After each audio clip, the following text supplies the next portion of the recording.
Hi, everyone. Welcome back to another live session. As always, thank you so much for being here. Lots to cover, as always, and obviously, we will cover whatever the audience would like to. All these live sessions are really a more general Q&A, and then the goal is, hey, we're going to talk a little bit about big tech compensation, what's been happening, some of the trends and themes that I've seen in our downtime. But as you're coming into this live session, any comments, questions, everything, it looks like got a people couple people coming in, and thank you. So you can see and hear me. It looks good. Just let me know if you're having any challenges on your end.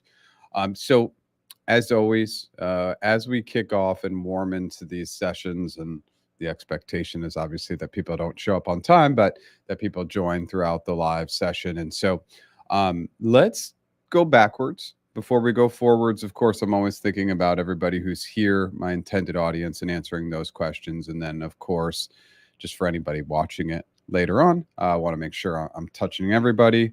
So, again, as you're coming onto this session, let me know that you can see and hear me okay. Absolutely. Let me know where you're visiting from. Any comments, any questions, everything's on the table. Obviously, it's a pretty positive platform, so let's keep it positive as much as we can. So, again, to quickly go backwards, yesterday's video, I think one of the challenges I see online is just the sheer volume of articles, videos that say these are the most common questions, these are the questions you're definitely going to be asked. And the reality is that those are made up lists, right? And so really when we think about the behavioral questions we're going to get, watch that video, but there's two steps. We want to look at the more general categories to really break down common items that will happen when being asked behavioral questions, and then how to create those questions using a large language model like ChatGPT to figure out, okay, well, what are the questions that are going to be asked? And that's so simple. You just paste the job description in and ask for behavioral questions, and you'll never run out of them. So if you haven't had a chance to check out yesterday's video, I strongly encourage that you do. I think just kind of understanding the core function and core areas of where behavioral questions come from is really valuable. So, if this is your first time here, my name is Jeff H. Sipe. My business is practiceinterviews.com. I go live 9 a.m. Pacific time every Tuesday, new original content every Monday. Taking the last couple weeks off of filming shorts, and I obviously want to go back to that. If you're not aware, YouTube has introduced 3-minute shorts, which is new. I think they did that on the 15th, which would have been last Tuesday. So something that I also want to do. 1 minute's a little tough, but I like to keep them at a minute just to kind of change it up. I'm still doing one-on-one practice interview sessions, one-on-one negotiation sessions, and one-on-one career strategy sessions. That's resume, LinkedIn review. I just released packages. So for the first time ever, I will be doing coaching packages at a pretty significant discount. So the packages will include coaching with me, the course, and the AI tool. And so we're really excited. My friend and I, who helped me launch the new revamp of the website, that came out yesterday in the afternoon. So if you do want to check out any of those packages, and obviously, lastly, we do have this AI tool. If you use the promo code TechComp, you can get 25% off of our 1 or 3 month packages today. So something I obviously strongly recommend. I think that's it. I think we can dive in. Obviously, it takes a little time. I like to warm into it a little bit as people are coming into the session. If you like what I'm doing today, smash that like button. If you've never subscribed, consider subscribing. All right, let's dive in. It's pretty lean to start. Where you're here from, can you see and hear me? Any and all questions are definitely on the table. And thanks so much for being here. Hey, good to have you. Hey, Liz, I hope stuff is settling down in Sarasota for you. Thanks as always for these sessions. I haven't heard the result of my GCE interview rounds, and it's been more than 2 weeks. Recruiter said he hasn't heard back and responded after a week. Bad sign. No. I'd never take like length of feedback time for any role, especially at Google, to necessarily be a negative. It's just here's what happens a lot of times. And again, this not that this is okay, but what happens a lot of times is Sue interviews you. She doesn't get her feedback in on time, and then she has a week vacation, and then she's out and she hasn't completed her feedback, and they can't make a decision without her guidance, right? So this happens all the time. Again, that's on the recruiter and the interviewer and the interviewer's lead and their lead to just make sure everything's aligned and on track. Constantly continue to follow up and ask for specificity. What's going on? Are we still waiting on completed interview feedback? Are we still waiting on a hiring manager decision? Are we still waiting for other candidates to go through the process? I find it to be incredibly difficult, and I'm sure you do as well, because this is 2 weeks, and obviously the anxiety and stress is probably building. But transparency, like they just need to be a little bit more transparent with why you're waiting. But usually, like if we're still waiting, there's something positive there that they're not rejecting you. So I actually look at it as more of a positive, but it's a bummer when we like don't. Context is everything. And so when we communicate without context, um, it's difficult. And recruiters really struggle to put themselves in the candidate's shoes. And so that's tough. So I would just follow up today, and I think that question is fine. Can I get a little more clarity? Are we still waiting on interview feedback? Are there other people in the pipeline? Like just kind of trying to understand. It would be really helpful for me. And then sometimes you need to just the last important item for anybody hearing this is sometimes we need to make them feel the pain. I'm really anxious and excited about this opportunity, and waiting's really hard, and any insights you can provide would be greatly appreciated. So we're kind of tapping into that emotional side of things. Usually whenever we tap into emotion, it works. Can see and hear you. Okay. Okay. Awesome. I'm joining from North Texas. Amazing. Okay. I hope that advice helps. Indeed, thanks for all your support. I too am excited about the current opportunities, but I'm frustrated by a seemingly glacial pace of recruiter feedback. I believe he's overloaded. I've sent a couple of short emails, but no reply. Now I see a new role in London outside of his domain.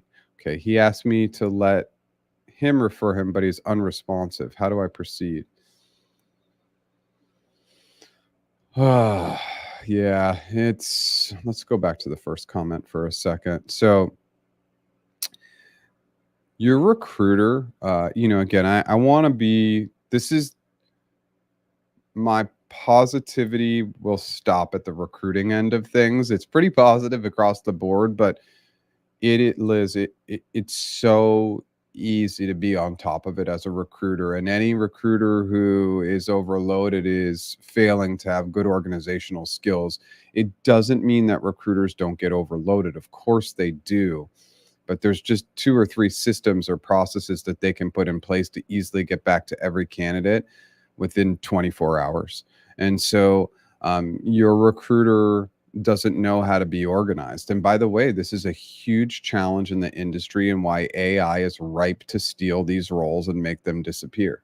Just my opinion, right? But you just got to keep following up, stay gracious and kind, and say, hey, like, I'm going to go ahead and apply to this job unless you tell me not to. Like, you want to refer me in. Hey, like, applying isn't necessarily the worst path. And obviously, we know you're looking at positions in both the US and in the UK. So in London specifically. So I would just keep following up. I know it's a bummer, but you just got to stay on top of them and stay gracious and kind. Hi, thanks for being here. Hey, Jeff, the position I was interviewing for is L4, but requires more experience than I have. Okay. Okay, that's the same one. Let's go here. And I have one lean no hire for L4, 2 hire, and 1 strong hire. How will HC take it that the lean no hire is a lean hire for L3? I will also be auto considered for L3 if not L4. How does it work? Okay. So when we talk about a lean no hire, two hires, and strong hire, like that's still a potential hire. There can always be an outlier, especially if the other feedback is strong, which again, two hires and one strong hire is really good feedback. And then obviously, if you're going in with a hiring manager statement of support, that can really help. If you have internal references, that can help. Um, Now, sometimes it depends. Could they approve you at an L3? It depends. It depends on the role. What are the needs? Is it a specific role? Or are you going into a more general bucket? But it doesn't auto happen that way. It's case by case. I hope that helps. Good luck. I mean, again, I think that people have the wrong impression. And what do I mean by that? That the people who get hired at a company like a Google will get all strong hires. I never saw that. And to put it in context, for the first, I don't know, 2 or 3 years that I was there, we had a scoring system, 0 to 4. The actual picking of the range, like a strong hire, higher, lean hire, much better. There was too much ambiguity with the numbers. This is more like feel and overall kind of like how do they feel about the candidate. And so um, these are good results, and so you should be feeling positive. It's impossible to know which way HC will land. So good luck. Hey Jeff, I just entered team matching early. Sweet. I have a call this afternoon. For my recruiter just moved on to another team and handed me off to a different recruiter. Should I be concerned? No, that stuff happens all the time. Recruiters move on, they transfer within teams, they start handling different roles. Um, if your recruiter was amazing and your new recruiter is not great, I mean, that can be frustrating, but we don't know that yet, right? It could be a good thing. You might have gotten a better recruiter in this case, but it's nothing on your end. It's just like anything else. There's always shifting and moving pieces going on. And with recruiters, it's even more common than most roles. So good luck.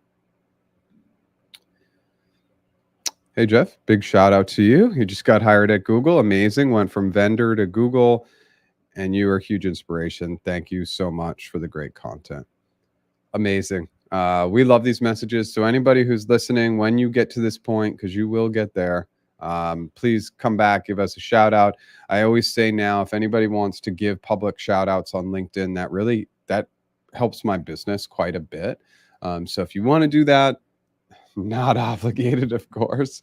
But just want to say congrats. I'm obviously here to help. And here's the most important thing. It has nothing to do with me. It's all you. Anybody who ingests my content, anybody can ingest my content, but it's the amazing and hard work that you put in to be successful.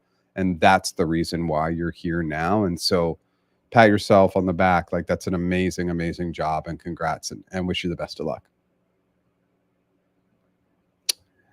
Thanks, Jeff. Read my situation. Recruiter did not reply to follow-up email after a week of interview and then sent a generic response at a second email a week after. Would you suggest I send follow-up every week? 100%. 100%. 2 weeks ago, you interview for a CE role. We're following up once a week, hands down. Like I am not going to relinquish that control to somebody who I don't believe will take control. And again, I'm going to be just super tough on recruiters. Um, Again, I don't know how people feel about it. I mean, I think everybody's kind of on the same boat, but like I was one for a very long time. Even as I started running this business, I had a side hustle recruiting business too. And just getting back to candidates in a timely manner is so easy. And that's coming from somebody who had at one time, like I think early on in my time at Google, I had like 40 or 50 roles. Everybody had left our team, and I still got back to everybody. Like it's not that hard. It's just organizational skills. That's all. So follow up once a week at a minimum. P.S. I really like my recruiter. Okay. He's trying, and I don't want to burn a bridge. Just feel like we're losing momentum by the day. What's the most creative and fun way a candidate has ever contacted you? Wow, this is a real sidebar, Liz. So I don't want to go off on a tangent because I want to stay focused. I love that losing momentum. So you want to speak to that in the most gracious and kind way. So again, I'm going to assume your recruiter's name is Jane. Let's just make it up, right? Jane, I just want to say thank you so much. You've been so supportive and you really have been trying so hard to help me. And for this new role, I'm just hoping not to lose momentum. We're hitting November. I'm looking for a new position. I feel great about this one and I would love any support. I know I've been poking. And of course, then there's all the steps you can take, the specific length, 3 to 5 bullets for why you're a fit, your email address within that email, and your phone number, and your availability, and an updated resume that aligns with the role. And the reason why we take all those steps is so that Jane can just hit forward and forward it to Bob at google.com. Right. And then Bob can handle it and he can go through all the information. Now, is all that information going to be in their applicant tracking system? Of course. I'm just removing any barrier. I like to take control of everything I can control on the front end because then I'm making it easier for my audience too. So those are just a couple recommendations that you have heard a million times in these live sessions. Gracious and kind, but the momentum word is important. And then just to go back, I don't know if this is fun for anybody. I think in the 5 years that I was at Google, the most creative way, like somebody sent me this crazy thing in the mail. I don't even remember what it was. It was super creative. And I actually didn't follow through with them because it was paper. And then I had to kind of like transfer all the data in and it like actually didn't make sense. But somebody sent me something really creative in the mail. And I think it was the 1 or 2 pieces of mail that I got in my 5 years at Google. That was the most creative thing I saw. It wasn't, I didn't see anything like crazy while I was there that I can remember. But I will say also one other quick item to note is that in my entire 5 years there, only one person used a giving first strategy on LinkedIn. 5 years, thousands and thousands of messages. One person, let's call him Bob, said, "Hey, Jeff, I came across this cool article that I wanted to share. Hope you enjoy it." And I actually did end up helping that person. And I don't remember their name, but I do remember that they did end up getting a job at Google. It's not a coincidence. So, the best strategy to reach out to people, especially when it's cold, is to give first. And obviously, we've talked a lot about that in these lives. And if anybody wants me to double down on that, I'm happy to do it and chat more about it. Okay, it helps. The role as business systems analyst. Yeah, like for a BSA, there definitely could be potential to bring you in at a lower level. At some of the other jobs, I would say maybe not. Now, with the BSA, I don't really see a lot of L3 BSAs. It really does kind of make more sense and start at the L4 level, mostly from my experience and what I've seen. But that might be one of the roles where they might be open to down leveling. And you're not there yet. So let's just see how it plays out.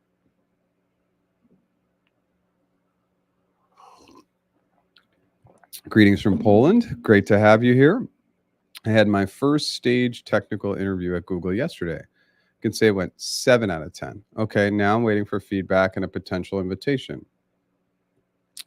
For the Googliness leadership and cognitive skills interview, when should I ping the recruiter for an update and feedback from that first interview? This Friday, next week, never, and just wait? So, yeah, I have a standard recommendation, which is 5 business days. If you haven't heard back in 5 business days, follow up. I get that some people are more eager than that and want to follow up sooner. And if you do, fine. But definitely no longer than 5 business days. At 5 business days, you're following up and making sure that you're obviously checking in. And good luck. And thanks for visiting from Poland. That was a country that I almost made it to on an epic trip that I took, and I never made it. And so it's definitely the top of my bucket list. Can't wait to visit. Hey, Andrew. Hey, Jeff. Didn't end up at the role I was asking about previously, but got strong feedback from the recruiter and hiring manager who said there could be a similar non-tech L6 coming up soon. Okay. Well, thanks for letting us know, Andrew. Like, again, if you're getting strong feedback, the recruiter and hiring manager are providing this information up front, like being transparent, that's amazing. Like that definitely is a strong indicator that your interview performance was strong. Like I'm just not going to do that for somebody that I don't like. So it's good news. Not well, it's not good news, but there could be good news in the back end.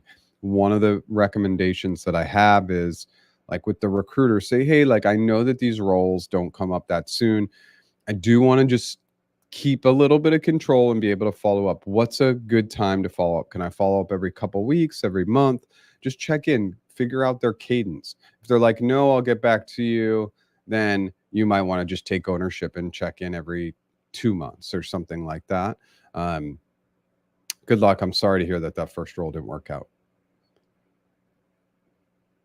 Thanks, Jeff. Really appreciate the help. It's been so valuable. Any tips for early SWE match call past HC, and how long does team match typically take? So you're HC approved, which is a huge benefit, right? Like as a hiring manager, I look at candidates and I have one that's HC approved. It's easier for me. All I need to do is figure out if I like that person or not. So with team match, we get into this. You can see I'm trying to get into the space. There is a reason why I stand for these live sessions, and the reason why is a little bit more depth in my voice, a little bit more energy. It's early on the West Coast. It's not that early for me, but just a little bit more energy. So come in, and the tips are: be energetic, be enthusiastic, be excited. Obviously, we want to mirror our audience. And I just continue to think that the biggest mistake is in these team matches, candidates make it all about themselves. I have the exact opposite approach. I want to make it about the person I'm speaking to. If I'm a hiring manager, I want to work with somebody who's interested in me. So, what do you love about the job? What do you love about your role? What do you love about the company? What's the coolest initiative you're working on right now? And then you can transfer it into, how do you see me making impact? What are some great recommendations for somebody to onboard quickly and be successful? Keep it really positive, but the data and science will continue to back that when people talk about themselves, they like you more. And it's just a data point that cannot be forgotten. Go watch any video on questions to ask at the end of the interview, and every video will make it self-focused, every single one. But the data and science says that people like you more when they talk about themselves. So that's my lean in. Of course, you need to be ready for anything, but enthusiasm, good energy, big smile, and asking questions about them are my biggest tips. Good luck. Keep us posted. Let us know how it goes. Hey, I finally found my account with Premium Lifetime. I see the website has been updated and hope I have some time next month to start practicing. Amazing. Yeah, website, again, for anybody who's just hopping on, website got a complete revamp yesterday. Why does anybody care about that? Well, the only reason to care is that I'm offering a new service, which is I'm offering interview packages, which I've never done before. I just wanted to kind of group and couple them together and see if anybody was interested. So, but please get after it on that AI tool. Yeah, it will really, really help, I promise. Any specific tips you have for getting a sales? I'm going to assume that this is any tips for getting a sales role, and nothing outside of the normal typical advice I'd give, other than if I'm going after a sales role, I am definitely bringing more numbers to the table than potentially another role. Like you need to know your numbers backwards and forwards, your close rates, your percentages, your amount of money. Like there cannot be ambiguity there. If you don't know your numbers, I will not hire you for a sales role. So that's the one item I would really put some serious emphasis on, to say like, hey, like make sure that you know those numbers as much as you can.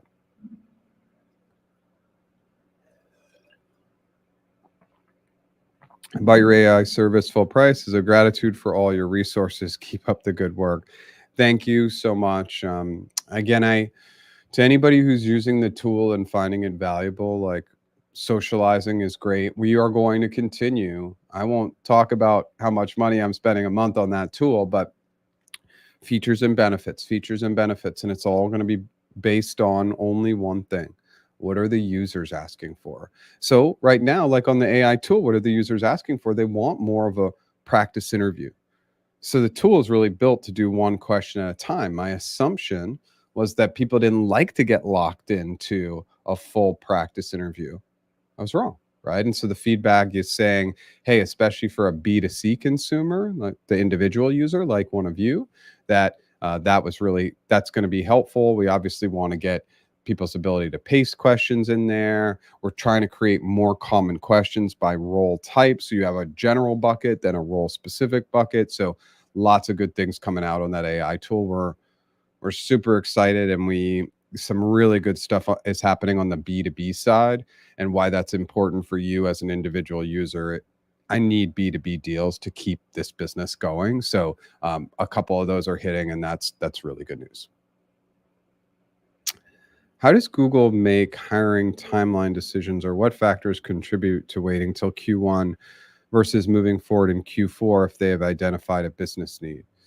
Um, It's a good question, Andrew. The number one item would be understanding, like, well, it's budget. Obviously, budget is big, but like, can they get that head count?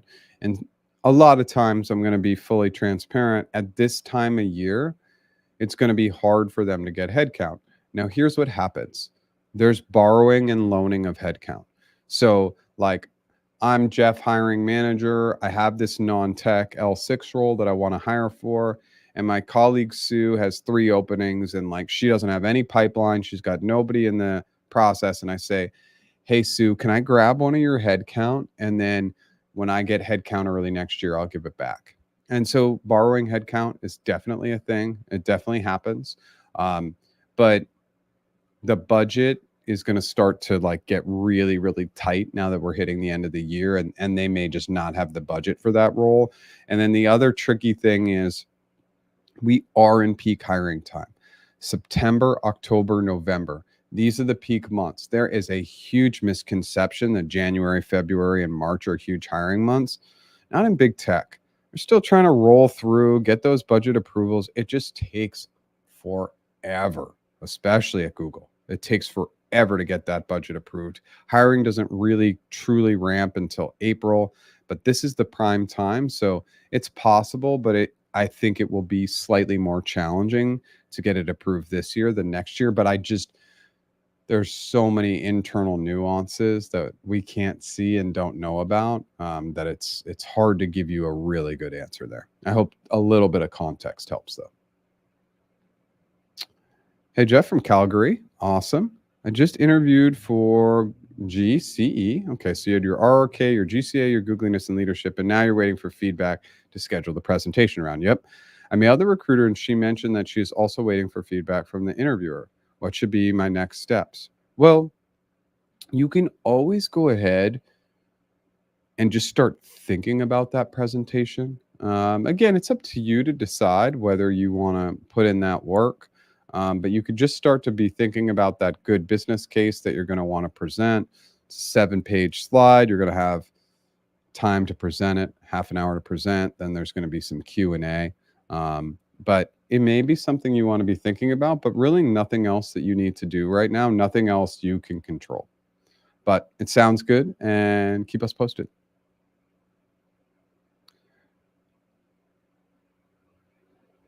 As I said previously, I'm in the final stretch for a SWE match, almost 2 years of relevant experience, also a promo at past job. Should I use this to negotiate an L3 pay band? It doesn't matter. So when you think about a company, well, I guess I would need to know if this is US based or not. But in the US, they only look at 3 things.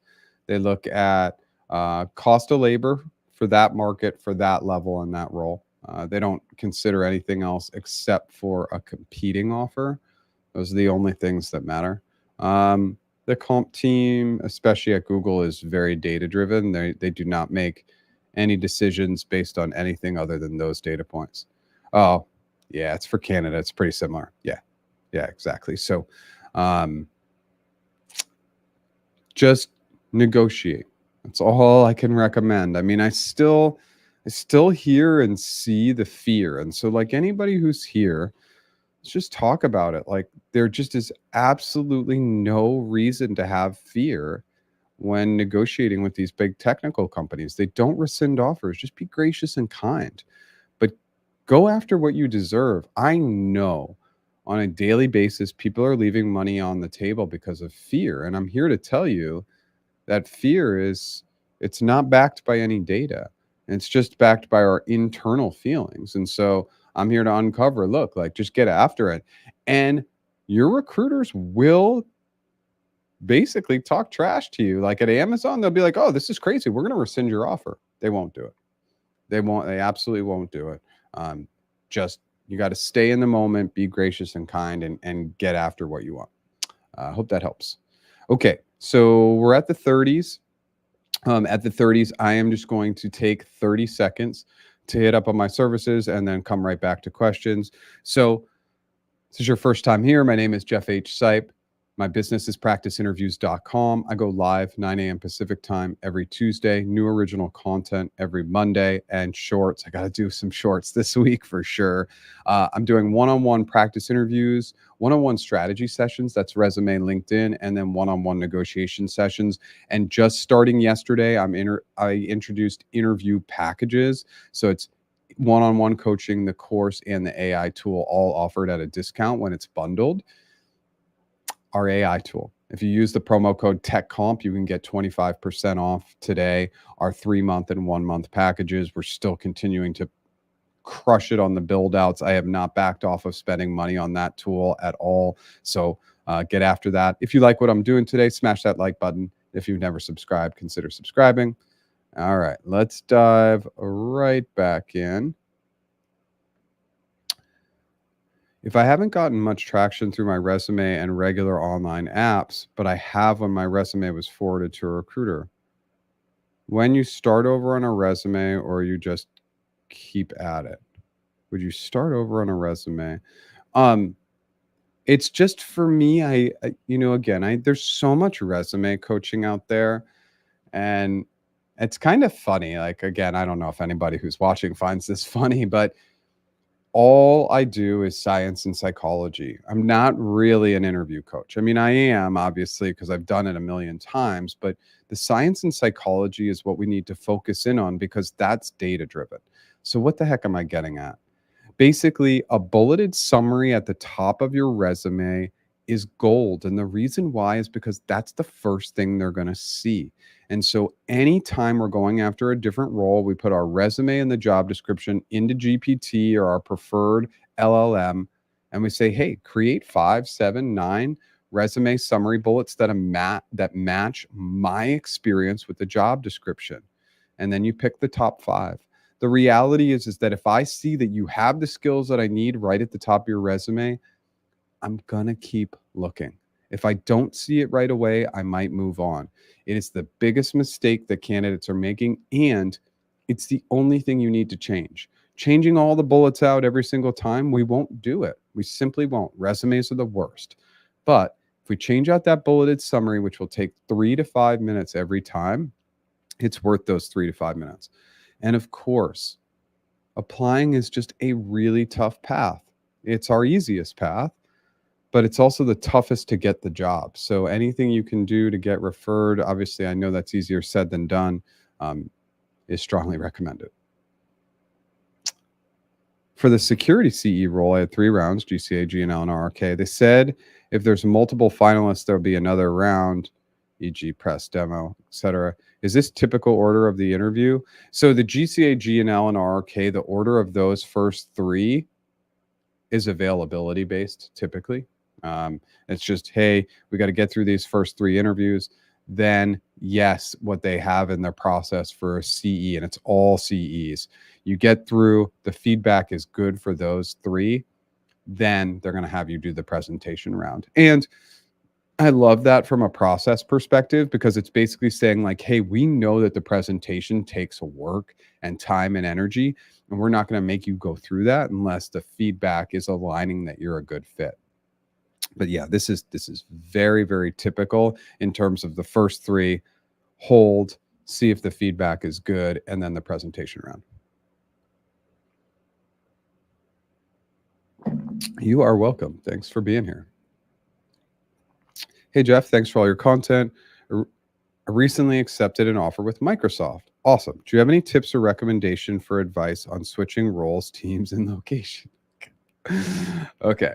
Um, well, first of all, congratulations. Microsoft is an epic company, and like just getting into any of these big tech companies, like I just continue to sell the value of a brand. Like a lot of people are here because I worked at Google. I left almost 7 years ago, and you're still coming here. Now, hopefully, the content, the other stuff I'm doing works, but there's value in brands. So I love that you've been able to do that. Here's my recommendation. So um, I think maybe you're thinking long term and thinking about, okay, like what's best for me in the long term. So I have a couple pieces of advice. So when switching roles or teams and even location, I definitely recommend getting promoted first and then you switch. Why? Because in these big tech companies, historically, what I have seen, and it's been validated by so many people, and I just saw it in my career, you're resetting the clock when you move before promo. So you really want to work hard, get that promo, and then right when you get that promo, or right as you know that promo is coming, you're going to start to look at other teams and other locations. Because even moving for a similar role to a different location, yeah, it could set the clock back. Now, if it's a different location on the same team, that's different, but I don't believe that that's what you're asking. So that's my strong, strong recommendation. Wait till promo. So that could be a couple of years. At least do not switch teams for a minimum of a year. And if you go in and you're talking about switching teams within 3 to 6 months, it's not going to play well. And you may have accepted the job knowing that maybe it's not the ideal team, ideal hiring manager. You're still going to have to stick it out for a little bit. Hey, Jeff. Hey, Jeff, I want to say thank you for the advice you gave me 2 live sessions ago. Awesome. I had great scores on my interview feedback, and I nudged my recruiter with other Google postings for a team match. Okay. Yesterday, I got news that I have a team match interview with the hiring manager tomorrow. My question, how should I plan for the interview to showcase my value and fit for their team in 30 minutes? All right, we're going to go right back to this. Space, right? So I take up space. I have more emphasis, more energy, more excitement because I'm standing. If you're physically capable, stand. If you could see my setup, it's ridiculous. I have this thing on top of my desk to get the angle just right, but you want to get the angle right. Obviously, you want to have that nice lighting coming in on your face. But really, it's going back to those core items: excitement, enthusiasm, energy, smile. And then at the end, I would just bombard them with questions about them. What do you love about the company? What do you love about the role? What do you love about your job? What do you love about the team? To the extent you can share, what's the coolest thing you're working on? Love, love, love, love, cool. That's positive. And they're going to be talking about themselves. So end by asking about them. I will always go back to that. And then, of course, be ready for anything else. But the positivity and the asking questions about them at the end are my 2 biggest pieces of advice, because I know it's not happening. And so they'll have just a totally different feeling about you when they end by talking about themselves instead of answering all the questions that you have about you. I sent a LinkedIn request to my latest interviewer and he accepted. Is this a good sign? Also, shall I write a small note to him, or will that be too much of okay. It's too nosy. Well, it depends on the question, but yeah, you may not want to poke too much at this point. I would just, they accepted your request. Great. I would hold. I wouldn't send anything. We just don't want to. We don't know. I don't know how people react to the publicly facing like connections with interviewers. I would say just hold.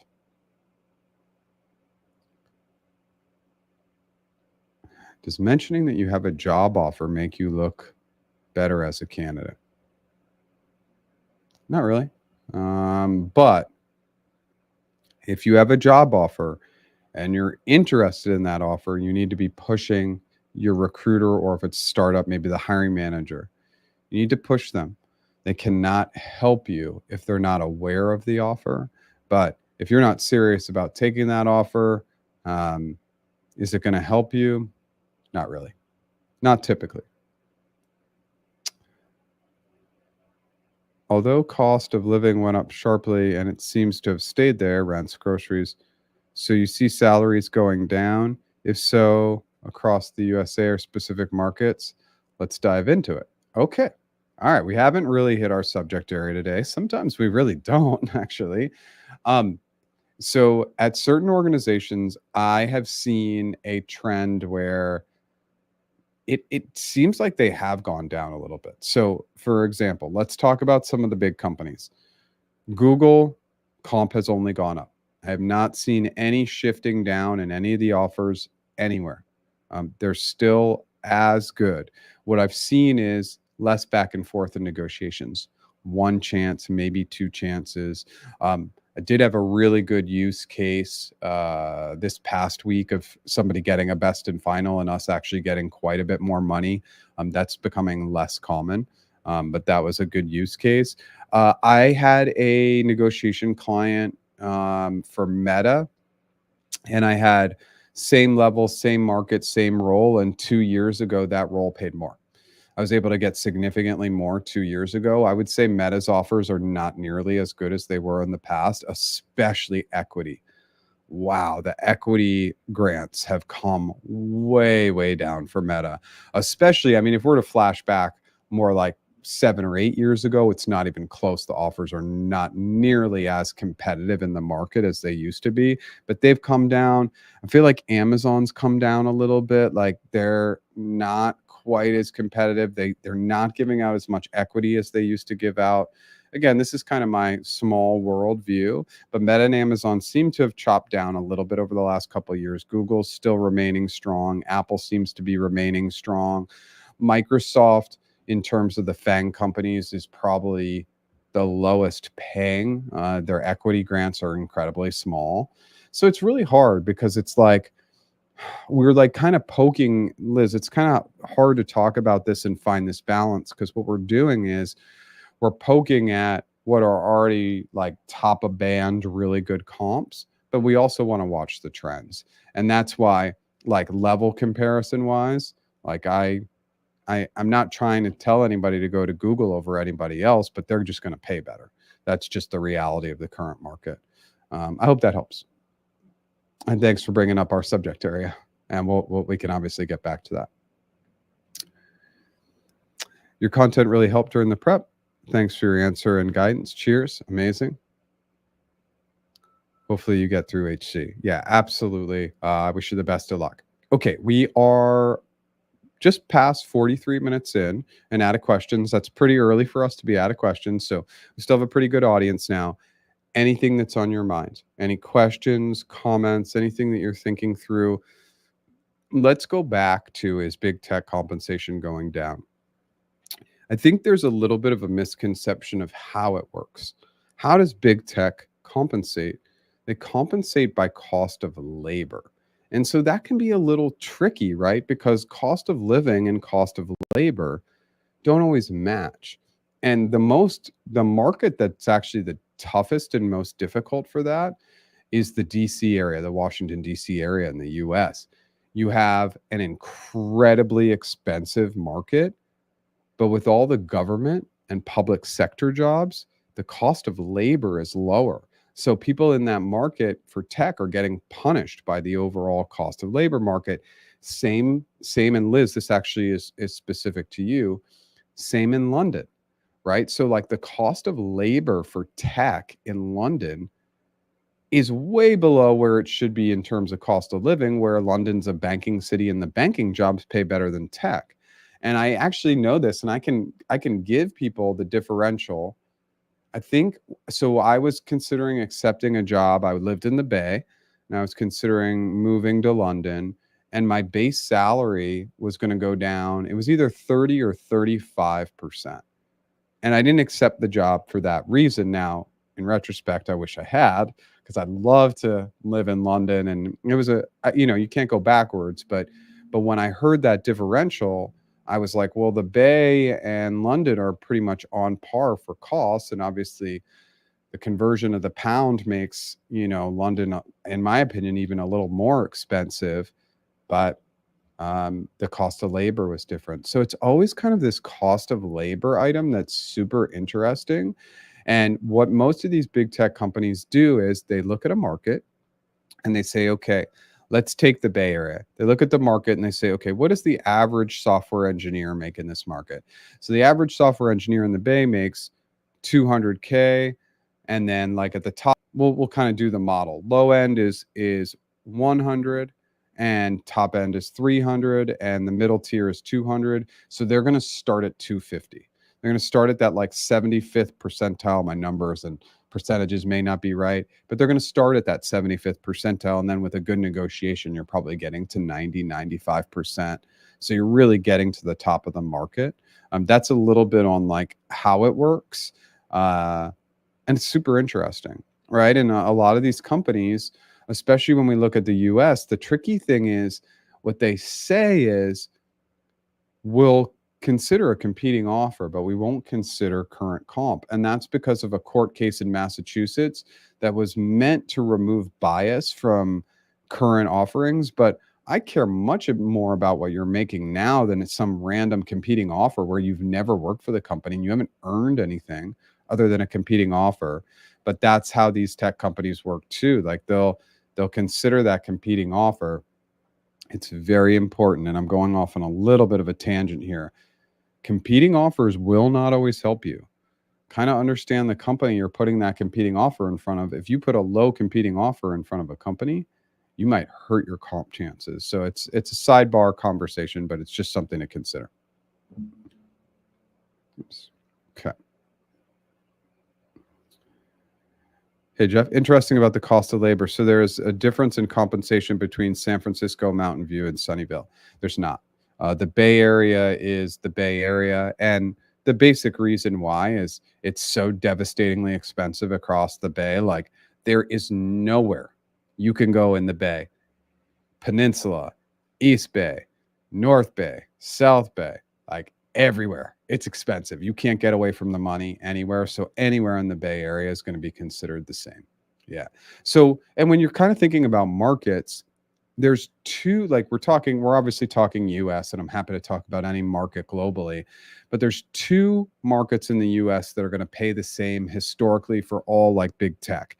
And that's the Bay Area, all inclusive, and New York City specifically, right? Those two markets are just going to pay what's considered and called oftentimes the premium plus markets. Then the next tier down is the premium markets. So that's Seattle, LA, San Diego, Boulder, Boston, DC market, even though it's a little tight there, it falls a little lower because of cost of labor. Then you got your mid-tier markets, that's Chicago, Atlanta, Austin. Austin's like a slight uptick over those two, maybe Portland, those kinds of cities. Just a tangent. Hope that helps. Hey, Jeff, currently a Google apprentice in London. Okay, awesome. Interviewing for GCS roles. Any tips, by the way? Thanks for the videos. They're super helpful. Yeah, so I'm going to take a slightly different approach here. Follow all the videos, follow all that advice. But when you're already there, you want to poke and push and prod and ask people, what did you experience in your interviews? Any advice, any tips? Like really lean into the community there. It is a huge advantage to already be there. And I know because I went through this. I was a vendor. It was a TVC, and I had the opportunity to obviously go from that to the full-time process. It didn't hurt that I was a recruiter and I knew kind of what interviews looked like, but I didn't know what I would be asked as a recruiter. We couldn't access or tap into that information. But I did ask every person I knew what to focus on, how to best prepare. So really lean on those internal people. That is my best piece of advice. Do not forget, people are there. They like you. They're going to want to help you. And good luck. Hey, Jeff, your content has been very helpful to prepare for my TAM interview. Awesome. Thank you so much. I was told I did well, but waiting for the hiring manager to give a decision. Hopefully I get an offer. Just make sure you negotiate that offer. Sometimes the hiring managers, you came in early, you came in late, they're talking to other candidates, they're just making decisions, but good luck. And just, make sure you crush those negotiations. Cost of labor. How should non-U.S. residents contextualize the cost of living in their area to employers? As a Canadian in Toronto, it's been challenging to explain that it's a high cost of living and should not be compared to smaller cities like Winnipeg. Yeah, so I have seen, this is really unfortunate, but I have been told recently that a company like a Google, for example, is looking at Canada as a collective market, which is just insane. Like, it's just not a collective market. Toronto, Vancouver, much more expensive than other cities, and you should be paid appropriately. But I have heard that they have pushed towards a full Canadian model. It's not a good model. Do not agree with it. Jeff does not approve. It's weird to talk about myself in the third person, but I don't approve of it. I don't like it. I don't think it's right. Toronto is an incredibly expensive city, and I don't think that you should be punished or your compensation should be brought down by looking collectively at Canada as a whole. It's just too big of a country with too much of a financial difference, city to city. So yeah, you don't want to be compared to somebody in Winnipeg. Unfortunately, it looks like they've moved towards that model. So your job is just to push. And I think the only good news I would say is, like, from an internal equity perspective, when they're looking at comping you against other candidates, hopefully they're considering other people in the Toronto market, for example, to see, okay, like maybe we can push this offer up a little bit. I hope that helps. Thanks very much, Jeff. Tuesday sessions are uplifting. Lots to consider. Just feel lucky to be in the process. Excited to see how this turns out. Yep. And again, I love that momentum word, because if you use the word momentum with your recruiter, it's just like they kind of get it. We're at the 22nd of October. Like, it's like we've got to keep that momentum up. We got to keep the excitement up, and just saying, like, I really would love to keep the momentum up, and I really appreciate all your help and support. That's going to get you to that next step. Okay. Again, I'm going to take a quick pause. We're about 53 minutes in. We typically make it to an hour and 10, so a little lean today on the questions, but it's okay. If one person shows up, I'm here to have a conversation with you. So I appreciate every single person who shows up to these live sessions. I'm going to go into my wrap-up phase, where I'm going to prompt on my services for a minute. And of course, if any additional questions come in while I'm going through my wrap-up, I'll answer those final questions for anybody who still has anything on their mind. Anything and everything is absolutely welcome. So my name is Jeff H. Sipe. My business is practiceinterviews.com. I do one-on-one interview coaching, one-on-one negotiation coaching, and one-on-one strategy sessions. It's mostly resume and LinkedIn, some networking and career advice. Just yesterday, we introduced at Practice Interviews interview packages. So that's interview sessions, the course, and the AI tool all bundled together. We wanted to give that option. People have been asking for packages for years, and I finally agreed that it's probably a good move. So I just introduced those. The AI tool. We're crushing it with this AI tool. We're getting such great feedback. We have modular feedback. So we're going to tell you, hey, like, your actions in the STAR method, they're just not that great. Like, here's what we want you to improve. So you can go back in, fix your actions, boom, boom, boom. And then all of a sudden you fix just that one part of your answer. That will help you do better in the interviews. So 25% off if you use the promo code TechComp on our 1 month and 3 month packages today.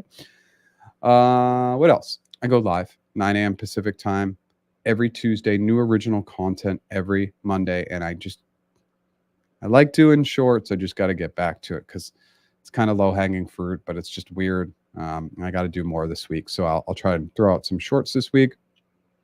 And it looks like there's no additional comments. Thank you, everybody, so much for being here. Just throwing it out there. Next week is a bit of a wild card for this live. I'll be in a hotel in Pasadena, and I'm going to get there on Monday. I'm going to check the Wi-Fi, and if the Wi-Fi is good and it works for timing, I will go live next week. If not, I may skip next week, but I'll definitely let you know. If I'm ever not going to do an original content video or I'm not going to go live, I'll put it in the YouTube community tab just so you know that I won't be doing it. And I think I've only missed one live all year this year, which is just crazy. So I'm going to really try to get that done next week, but I think it's like a 50-50. All right, I'm going to answer these last questions and bounce off. Thanks so much for being here. Hey, Brendan. Okay, the role I was going to interview for at Apple was not able to be approved in my location. I'm sorry to hear that. And do you have contact with 2 recruiters at Apple? Is there anything else I should be doing other than sending alternate fit roles to those recruiters? Yeah, just make sure that you're not inundating them. You're not sending them 3 or 5 or 10 at a time. Send them 1 at a time with a direct link with 3 to 5 bullets for why you're a fit, your email and phone number in that email, your availability. I recommend for any candidate interviewing, you should have a Calendly link. You should pay the $20 a month or whatever it is so that they can schedule time on your calendar anytime. Like, to me, that removes all barrier to entry. And then I would be sending them updated resumes per role. And that's why you only send them 1 role at a time. Yeah, that's kind of all you can do. You are welcome. I have a question. My recruiter said I can't reject an offer because it's a black mark, but I'm going to the G&L interview. I'd be taking a pay cut to move to Google. Is it worth it? What? Can't reject an offer. But okay, so I may need a little more context here. It's not a black mark. Actually, if you reject your offer, I'm more likely to get back in touch with you, or I can't, but there's a team that just handles offer declines. No, you got to the offer stage because I wanted to hire you. I'm going to try and hire you again. It's not a black mark. It's a black mark if you accept the job, start or accept the job, and then rescind the offer. That's a black mark. But declining the offer, no. And again, taking a pay cut to go into Google, is it worth it? Well, first of all, you should be negotiating to not take a pay cut. So negotiate whatever those numbers are up front, like salary ranges. It's nothing. Remember, it's a total package. It's equity. It's a bonus that's essentially guaranteed. 95% of the company is hitting or exceeding their bonus. You're going to get a sign-on. So like all those factors, usually you shouldn't have to take a pay cut. But if you're at XYZ Corp and the opportunity is to go to Google, I would take a pay cut for that because the brand is priceless. Take that pay cut, go work for Google for 6 months, and then jump ship and go work somewhere else that is going to pay you, right? That Google brand is priceless. And let's go to the second part. Is it okay to talk to the hiring manager about career progression and expectations during the G&L? I'm moving into a role I'm definitely overqualified for. I wouldn't be talking about that stuff in the job interview. Again, if I'm speaking to a hiring manager, at the end, I'm asking them what they love about the company, what they love about the role, what they love about their team. Love, love, love. I'm not going to get into that. Those items could bring your interviewer down. We want to keep them up at the end of the interview. Appreciate your knowledge.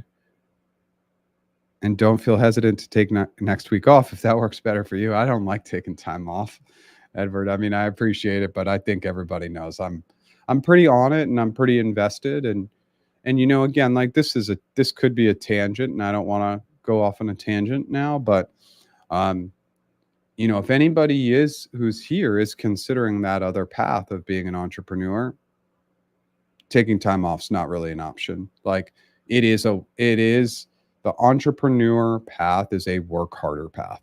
And anybody who thinks otherwise, like it's just, you gotta just put in the time and effort. And it's good for me to show up, Edward, here on a weekly basis because it helps me stay connected to the community.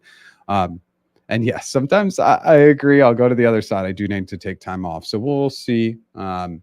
even if it's just getting on for a half hour, an hour. I'm going to try my best to do that for the community next week, and I hope you show up as well. Thank you so much. Yeah, thanks for being here, Brendan. I appreciate it. Thanks, Jeff. Okay, 1 hour on the dot almost. Oh, we got another one.